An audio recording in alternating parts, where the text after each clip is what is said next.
মানুষের মনের বাসনা কত রকমের হয়।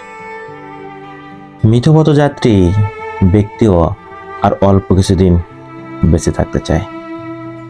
জীবনের স্বাদ, জীবনের রূপ, রহস্য, দায়িত্ববোধ, এক অস্থির অনুভূতির মধ্যে মানুষ জীবনযাপন করে।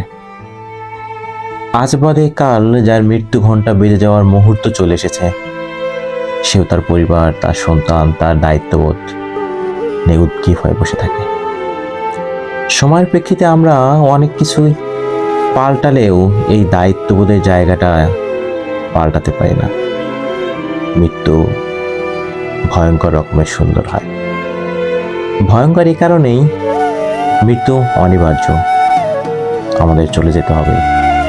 আমাদের সাথে কিংবা পাছে যে কোনো সময় যারা আমাদের সাথে ছিল, আজ না হয় কাল তারা চলেই যাবে।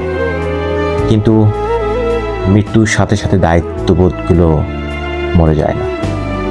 দায়িত্ব থেকে যায় নানা কারণে, নানা রকমের, নানা রহস্যর ভেদে। মৃত পথযাত্রীগুলো চিন্তা করতে থাকে, আর কিছুদিন, আর কয়েকটা মুহূর্ত যদি ভালো থাকা যেত, হয়তো পরিবারের জন্য কিংবা তার অন্য কোনো কারণে বা দায়িত্ববোধের জায়গা থেকে বেঁচে থাকলে হয়তো তার শান্তি পেত। কিন্তু সময়ের সাথে সেই সুযোগ তাকে অনেক সময়ই দেওয়া হয় না। সময় তাকে বলে দেয় বারবার,